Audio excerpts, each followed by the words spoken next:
Matthew chapter 7 from verse 15.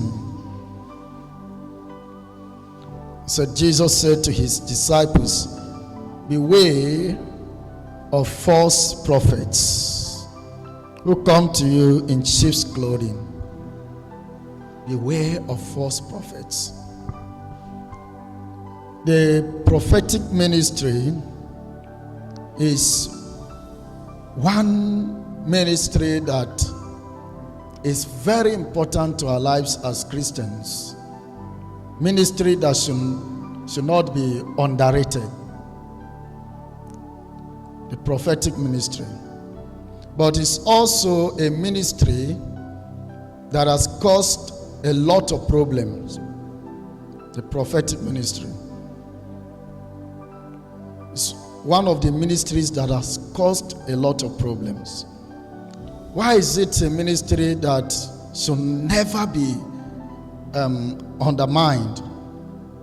One, because if you study 1 Corinthians chapter 14, prophecy is not just about foretelling, but prophecy is about 1, edification, 2, encouragement, and 3, comfort. At least I did a small work on prophecy. You remember last year we did something on that prophecy and speaking in tongues. Prophecy and speaking in tongues. So at least I have something concerning that. So prophecy is about 3 things majorly. 1 is about edification. 2, about encouragement. And 3, about comfort.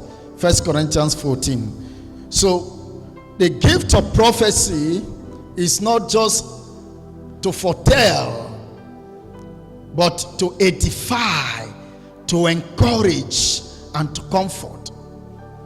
Foretelling is just one aspect of prophecy. Foretelling the future is just one aspect of prophecy.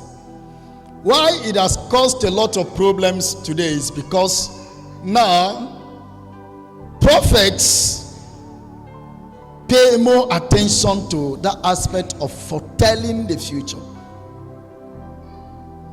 And because they pay more attention to foretelling the future, and they see the curiosity of some of us who follow the prophets, they see the curiosity, how some of us want to be told what you know already about you. What you know already. That is you know your phone numbers, but you feel enticed. If I stand here and say somebody with the phone number 08070 this, then you will just shout, you say, I'm the one, oh my prophet, man of God, I'm the one. Prophesy, daddy. And you know your phone number. What have I added to you? By just mere calling of your phone number. Oh, I stand here and describe your name, describe this. Yeah, it's good, it's enticing. But what have I added? Prophecy is supposed to add.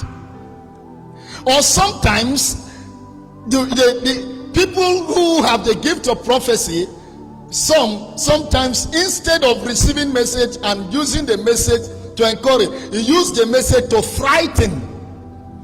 I remember some time ago I wrote about prophecy on Facebook, and I say the prophecy is not to put fear on people, but to give us advantage over the enemies. The gift of prophecy, that is the one for foretelling, is to give you advantage over others. It's not to make you to put fear on people. It's to give you advantage. So when you have that revelation about this person, it's to give the person advantage over others. It's not for the person to become a friend. Now, for instance, if I see now a case of accident, I've seen an accident. It's for me to raise prayer point. That is why sometimes you come with just raise prayer point, and people don't know that some of the points you are raising are revelations. They are prophetic. So until you say, I see accident in this spot, then people will believe you. They will run with fear. You know that fear kills more than the actual thing. Like those who died during the period of Ebola. Ebola did not reach this place, but people died because of salt. The fear of Ebola killed people more. Remember that night they called us, woke us from sleep to come and bath salt. He said, they say Ebola is passing at 12 midnight. Begin to bath salt, drink salt. And people died because of that. So fear sometimes kills more. So prophecy is to give us advantage. It's not to make us to be afraid. It's to give us advantage over the enemies.